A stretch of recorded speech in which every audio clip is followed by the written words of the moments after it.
Yard day. Good morning all. It is Wednesday, 16th, 17th, Wednesday. I think 17th today. Something like that. Headed out for a work commute, taking the little Cub for a ride. Got to go to the warehouse, meet a buddy of mine. We're going to head out and get some work done. I hope. Get some money, I hope. Hard to do with gloves on. It's my only complaint about these quad lock mounts is if you're gloved, it's very hard to get your hands on there. So, anywho, headed out. Guess I better tell him I'm coming. Message sent. Try not to eat some grass on the way here.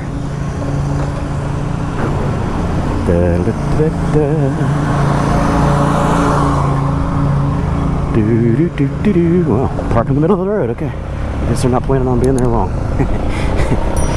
Mow and run, mow and run. Oh boy, it feels good to get moving. It's pretty humid this morning. I did not do my weather report. I probably should have. Oh well.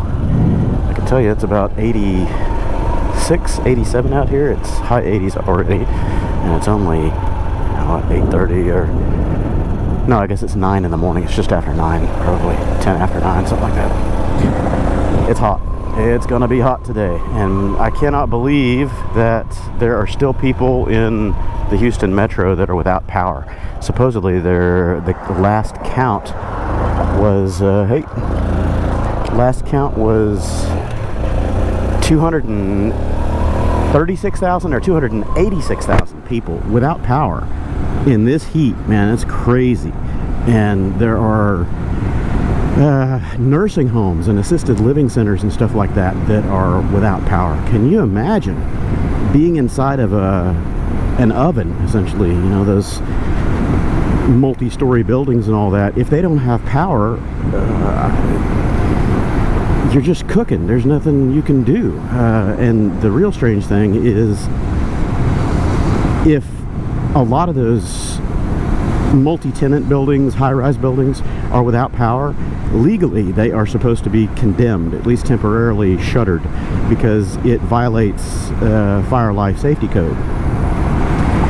Those buildings need electric pumps in order to get the water up to the other floors. You know, it's not like a house where you've got a certain amount of water pressure that just distributes it where it needs to go. Once the building gets above, I don't know, whatever it is, 5 or 6 stories tall, it's not getting water. That's it. And then couple that with the fact that there's no air circulation or anything else because there's no electricity. That's not good.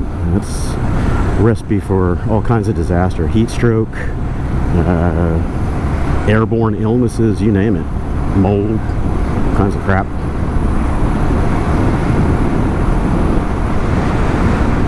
So I guess Centerpoint is still trying to get to some of those areas, but we're 10 days in now, 10 days plus since Barrel hit, because it was Sunday, a week ago Sunday. I've been chunking through my old 21 Scooter Cannonball footage, turning out those raw episodes. Just published one this morning. Well, it finished uploading, let's put it that way. I haven't set it to public yet. I'll do that shortly because I was still waiting on the 4K render to complete, so it's ready for consumption. But man, that video has been giving me hell. I'm using a new tool, Davinci Resolve free edition, to do the editing and publishing of this, because I'm having a lot of problems with Adobe Premiere. Just constant problems. Frame recursion losses, video corruption, you name it. I'm just having all kinds of trouble with it. And I'm looking to switch off of Adobe anyway because of their licensing fiasco and thinking that they're entitled to all of your works to use royalty-free worldwide distribution, blah blah blah. Yeah, suck my left nut. And the problem with that is mostly related to graphics designers, people that are doing custom art and using the AI tools and stuff like that for Photoshop. But Adobe's new license is so nebulous and so wide-reaching that there are no assurances of what they're getting into on your computer, because the AI agent sits on your machine, the Creative Cloud sync tool and whatnot. And I've been watching it since this licensing fiasco thing came out, I don't know, 6 weeks ago or whatever it was, and I noticed that that background sync process is running all the time, and it's transferring data all the time, but I'm not using the cloud storage for anything. So I haven't done any trap and trace on the packets that it's sending. Of course, it's encrypted once it hits the wire, so I can't really see what it's grabbing. But I've been watching the files that it's grabbing, and it's perusing my collection. It's going through all of my my source directories, and anyway that I've got any kind of audio asset, video asset, it's constantly perusing those things.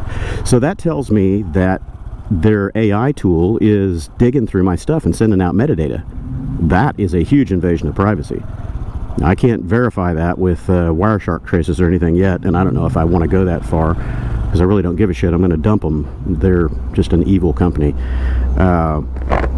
But it's troubling, you know.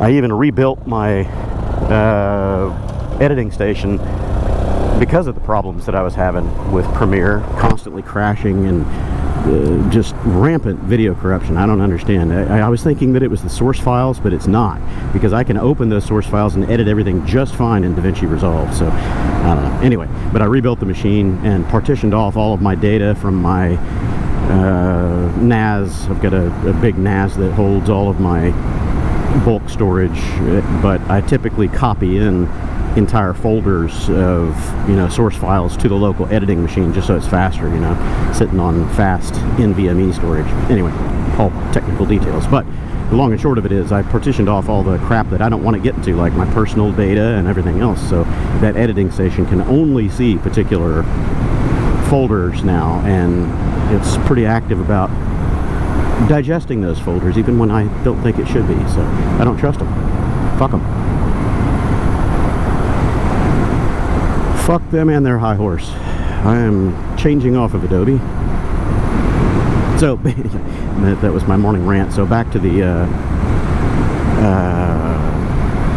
editing issues with Resolve. I'm still learning the tool, and there are a lot of little things that I'm missing as far as my workflow, and trying to adapt that from Premiere and what I've been doing for the last 4 years. And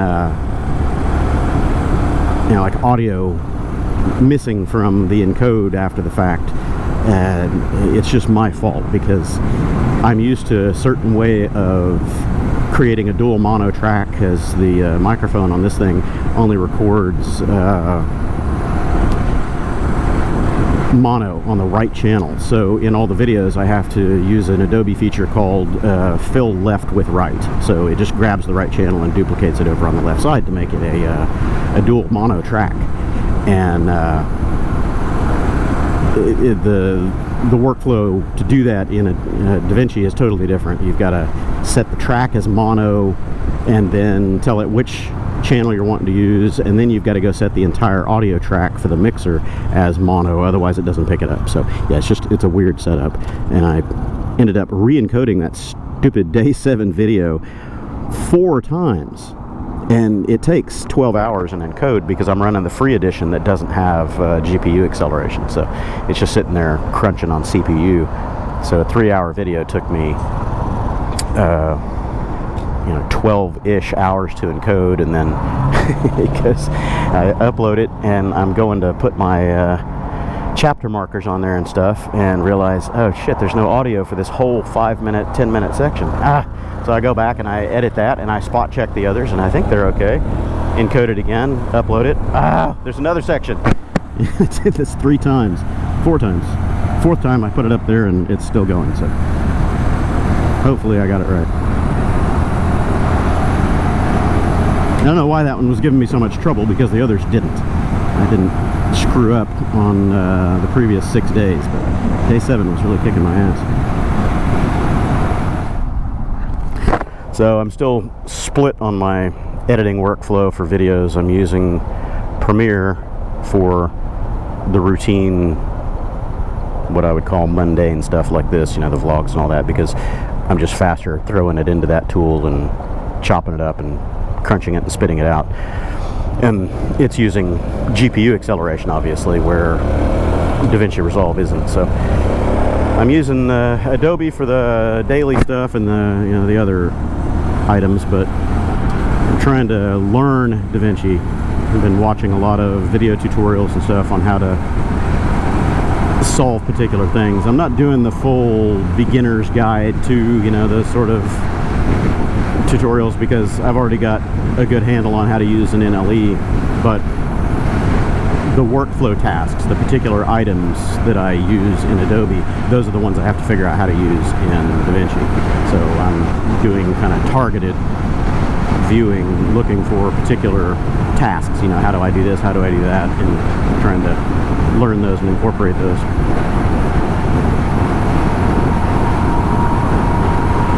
It's taking a little time. I don't know how to do audio normalization and all the tools and stuff like that, and I may not have access to a lot of those features until I pay for Resolve Studio, which is the full version, but it's still a whole lot cheaper than staying on Adobe's treadmill. I'm paying $65 a month or something like that. It might be $69 a month now for the Creative Cloud suite, and that gives me, you know, all the tools, Premiere and Photoshop and all the stuff that I typically use. I don't get into After Effects and all that kind of stuff. I've never messed with it. I don't care to. It's another discipline that I just don't need to learn with my limited bandwidth. But Davinci Resolve is $300 for the studio version, and it's a one-time payment. That's it. You just pay for it. That's it. And I think it even comes with upgrade rights to the next version. I'm not sure about that. It's a 1-point upgrade to the next production, but it gives you, you know, bug fixes and everything else, so that's good.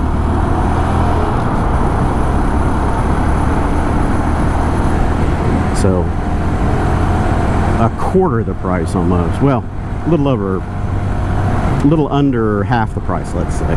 It's about a third the price of the Creative Cloud suite. So $300. I mean, you don't even get 6 months out of the Adobe Cloud subscription for that. I rode the Navi home from the warehouse yesterday. It's sitting at the house now.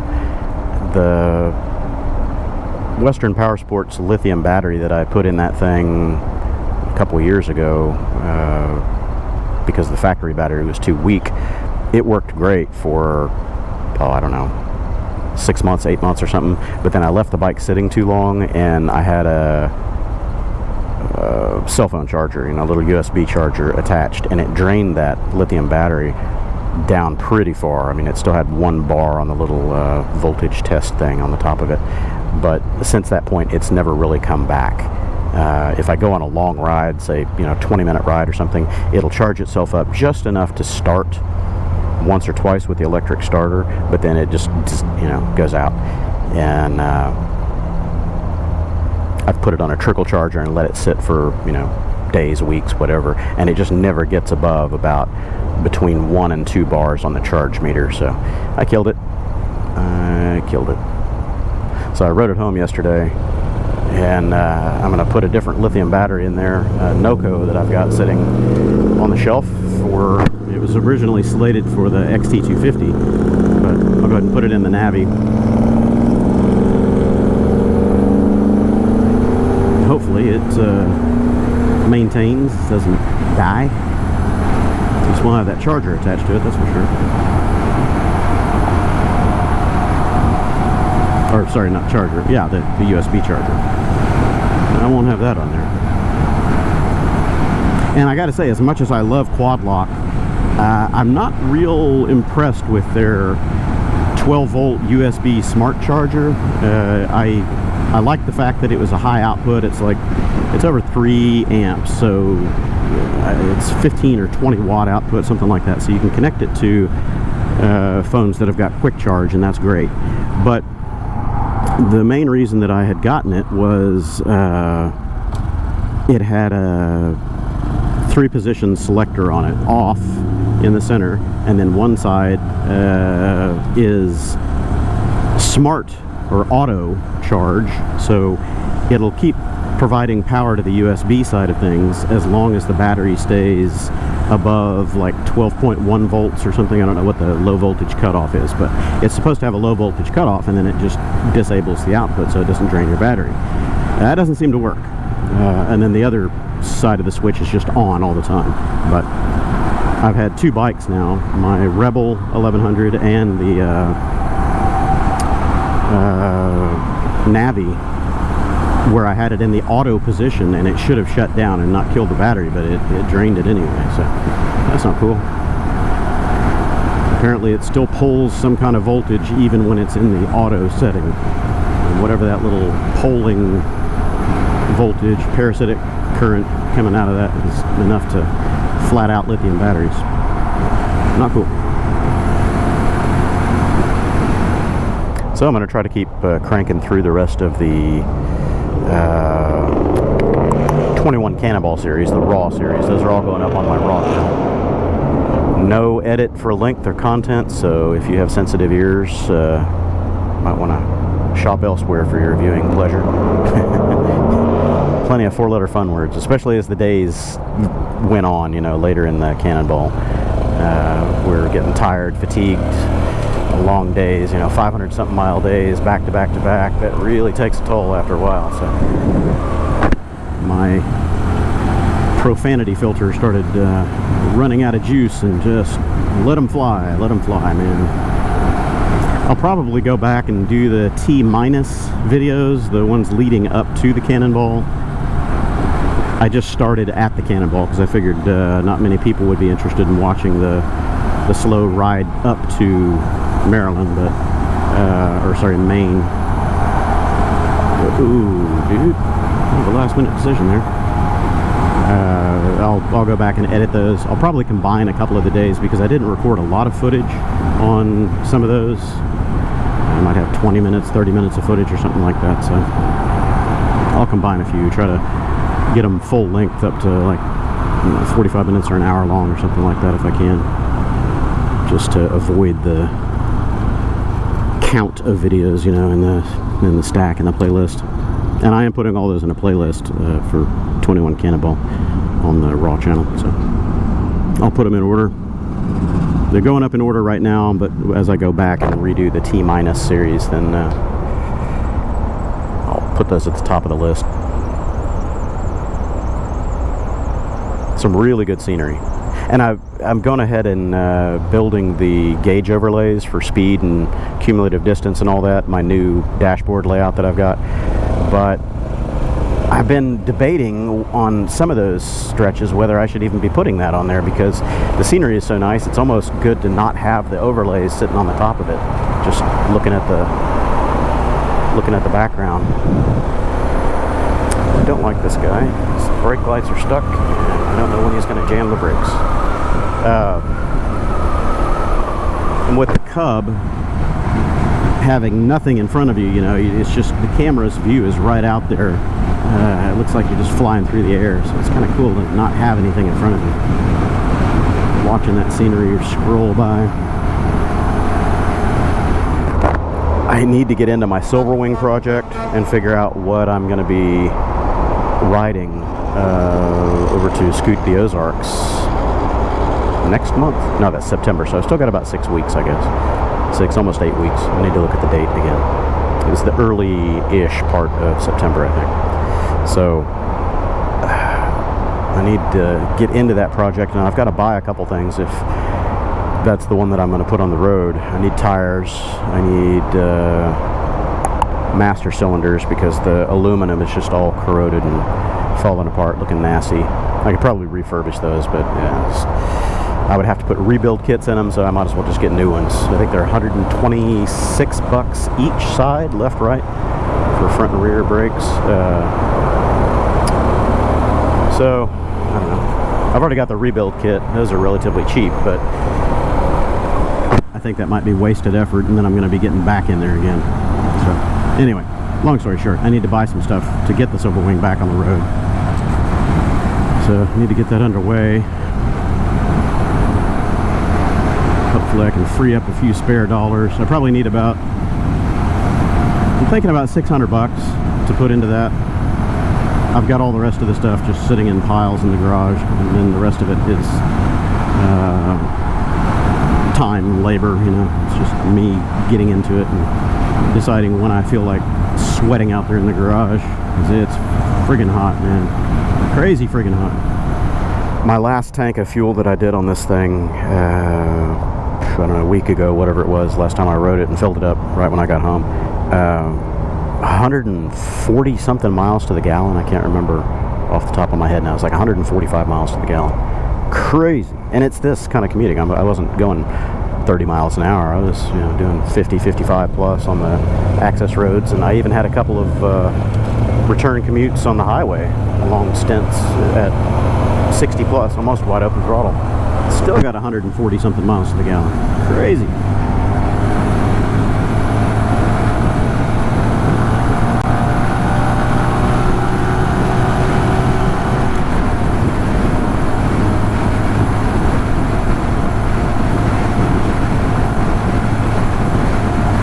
I haven't been riding it much because I do want to open it up and replace that timing chain idler and you know, the little geared wheel thing for the timing chain, the tensioner, because I know that those things whittle themselves down over miles, especially extended high-speed running. I've seen a lot of people in the Grom forums posting horror pictures of their blown timing sets. I've just been avoiding opening this thing up because I know if I open it up, I'm gonna want to upgrade stuff, you know, put a different cam in it, or big bore kit, or high compression piston, something. I just know that I'm gonna want to mess with that sewing machine precision in there, and that's not gonna be in my best interest, I think, for reliability and longevity's sake, you know, just performance and economy will go down, quite certainly. If you got more power, you're burning more fuel. Trying to keep this all original if I can. Although there is a high compression Honda 125 piston for this out of Japan that I've seen. It's just a different dome design, raises the compression to, like, I don't know what it was. It was pretty high. It was like 12 to 1 or something. It's really high. So I don't know what extra kind of stress that would put on the bottom end. Certainly generate a lot more heat, so that's why I'm not real keen on something like that. If you're going to do that, you need a different jug, because you need the oil cooler taps, help the engine cool itself off. I would love to go out for another moto-camping weekend, but it's just so hot now. It's painful to be out there, at least, you know, down here in Texas. If I were able to go further up north somewhere, get out of this heat and humidity, it might be okay. By the time September rolls around, Scoot the Ozark should be good. The only problem with Arkansas, that kicks off in what, Hot Springs, I think, something like that. Eureka, sorry, Eureka. That time of year is a crapshoot in the Arkansas mountains. You just never know if it's going to be good weather or bad weather. And the Scoot the Ozarks event is a 5-day, I think it's a 5-day event. So I probably won't be able to attend the whole thing, but you get at least a couple of redos, you know. You've got extra days in there if you have rain or crappy weather or whatever, that hopefully you can find a good day. Rain and very blustery, windy storms are pretty common in the fall in that region, so you just never know what you're going to get. I've taken, you know, probably a half dozen failed trips up there. You know, can't count how many dozens of times I've been in that area to ride, you know, probably hundreds, but I've had about 6 failed trips up there where it, you know, I rode all the way out there just to ride and moto camp and all that, and it was a shit show, a frozen shit show. Like, crazy 38 to 40 degree temperatures just out of nowhere, because the previous day it was 75 and sunny, and the next day it drops to 35 degrees at least below what it was, and wind and rain, and just sit around miserable. Like, all right, I'm ready to go back home, but I don't want to ride in this. I don't want to ride when it's that cold and that wet.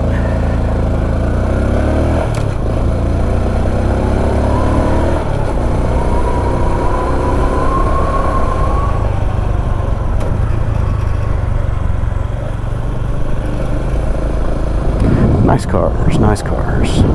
I heard that one start up, that white Lamborghini. That started up the other day. Holy hell, that thing sounds angry. Alright, I've arrived. My buddy's here waiting on me for like the last 30 minutes, so I'm going to get out of here. And I don't know where that bird thinks he's going, but he ain't getting in. Ugh, private parking. Ugh. Try not to gank my mirror. Okay then. I will catch you all later. Alright, welcome back to the day. It's Wednesday evening. Didn't rain at all here, but it really stormed on the east side of downtown. Flooded, and a lot of lightning and crazy stuff this afternoon, but never made it over this far. Just a couple of little sprinkles here and there. I've been here for the last couple hours just waiting for traffic to die down. Ooh, did he get it on there? Oh, I think I did. Yeah, it's on there. Traffic's been insane because of the rain and all the other stuff going on, so I just waited it out. It's about 7 something right now. What time it is? So yeah, 7:09. But it feels great out here right now, because after that storm blew through, it's 72, 74 degrees out here. It's unreal. It does not feel like July, almost August. This is amazingly great temperature right here. And let's see if I can get it out of my pocket without having to take my gloves off. Where's the button? Oh, there's the button.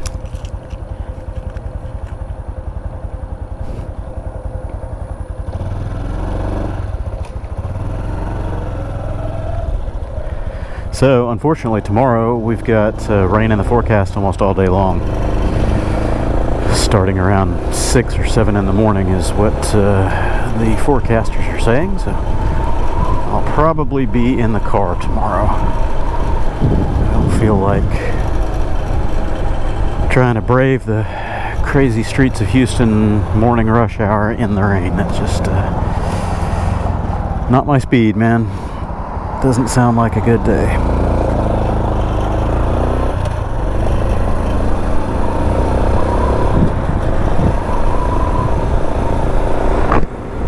I would sit it out, but I can't. I've got to get to work. Got to keep productive as much as possible. And I'm still waiting for a couple of decent-sized checks from clients that have not shown up, so I'll keep hoping. But I can't keep hoping and sitting still. I gotta keep hoping and keep working at the same time. Oh, can't stop with that guy right up my ass. And of course he speeds up and runs it. Feels really good out here tonight. Yeah. It's humid, but the temperature is fantastic.